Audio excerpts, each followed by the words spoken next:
Good morning, Radhe Radhe friends. कैसे हो आप सभी? वीडियो अच्छी लगे तो लाइक कमेंट जरूर करें। तो यहाँ पे बात करेंगे मुक्ति पथ के कथावाचक विकास महाराज जी के बारे में। पहले तो इन्होंने इंद्रेश महाराज जी को सपोर्ट किया था, लेकिन जब इनका इंटरव्यू हुआ तो वहाँ पे इंद्रेश महाराज जी का कुछ सच इन्होंने सामने रखा है, क्योंकि इन्होंने बोला कि इन्हें पहले पता नहीं था कि इंद्रेश महाराज जी के शादी को लेकर क्या बवाल है सोशल मीडिया पर। इस वजह से कथावाचक होने के नाते उन्होंने सपोर्ट किया था। तो चलिए जानते हैं इंटरव्यू में क्या सच्चाई बोली है। अगर आप चैनल पर नए हैं तो प्लीज़ सब्सक्राइब कर लें। वीडियो अच्छी लगती है तो लाइक करना ना भूलें। लाइक कर दिया करो, आप लोग लाइक करना भूल जाते हो। तो यहाँ पे बात करेंगे विकास महाराज जी की। तो इन्होंने एक अपना स्टेटमेंट दिया था उनके शादी को लेकर। जब उनकी शादी बहुत भव्य तरीके से हुई थी तो उस पर सपोर्ट किया था कि भाई कोई बात नहीं है, सब अपने अपने आर्थिक स्थिति के अकॉर्डिंग शादी करते हैं। उस टाइम पर सपोर्ट किया था और साथ में उनके पत्नी को लेकर भी सपोर्ट किया था कि पत्नी के बारे में जो अफवाहें फैलाई जा रही हैं उस पर आप लोग ध्यान ना दें, ये सारी चीज़ें गलत है।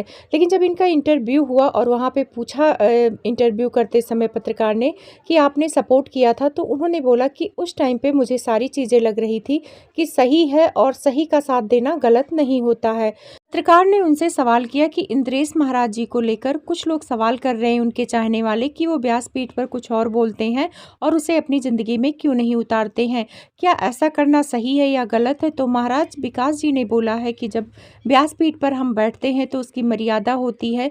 अगर हम वहाँ पे कोई ज्ञान देते हैं तो उसे हमें अपनी ज़िंदगी में उतारना ज़रूरी है, क्योंकि हम जो ज्ञान देते हैं, कथावाचक जो ज्ञान देते हैं, उसको पब्लिक अपने ज़िंदगी में उतारती है और पब्लिक कथावाचक को भगवान मानने लगती है।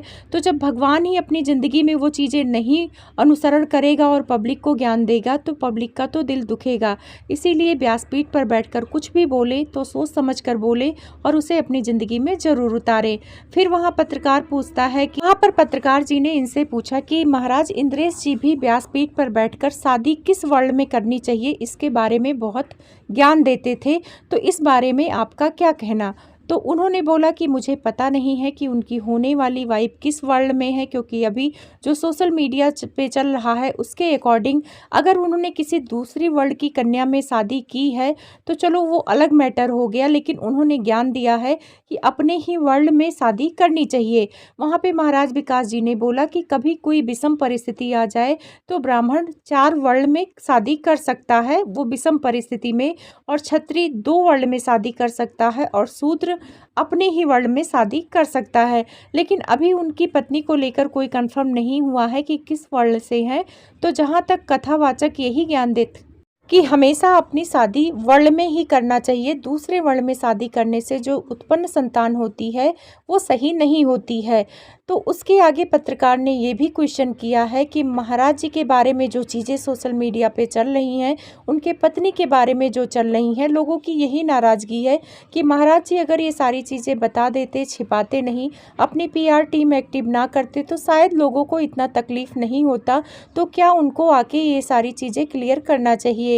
तो महाराज विकास जी ने कहा कि हाँ, उनको आके क्लियर करना चाहिए और वो एक लाइव आए, लाइव में आके अपनी ज़िंदगी से लेके जो अच्छा बुरा सच झूठ है सारी चीज़ें आत्मविश्वास के साथ पब्लिक के सामने रखना चाहिए।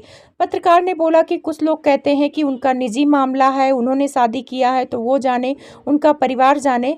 तो विकास महाराज जी ने कहा कि अब ये निजी मामला नहीं रह गया, क्योंकि ये पब्लिक उनको प्यार करती है और हर चीज़ उनकी पब्लिक है। वो अपने परिवार का भी चर्चा करते थे व्यासपीठ पर बैठकर, कभी अपनी बहन की चर्चा, कभी पिताजी की चर्चा, और ये शादी सोशल मीडिया पे हुई है, सोशल मीडिया पे वायरल शादी है, तो ये निजी रही नहीं गई। तो जब निजी नहीं रह गई तो जब पब्लिक हो गया सारी चीज़ें, पब्लिक में लोग आपके परिवार पर सवाल उठाने लगे, तो आपको आकर सच बोलना चाहिए। उन्होंने एक शास्त्र में बात भी बोली कि शास्त्र में लिखा हुआ है, उन्होंने कोई श्लोक पढ़ के सुनाया, मुझे याद नहीं है। तो उन्होंने बोला है कि जो व्यक्ति बहुत ज़्यादा मौन रहता है, शास्त्र के अनुसार बहुत ज़्यादा मौन रहने से भी लोगों को यही लगता है कि उस व्यक्ति ने अपनी गलती मान ली, यानी उससे कोई गलती हुई है और वो सामने आकर नहीं बोल सकता है, इसीलिए मौन रह रहा है।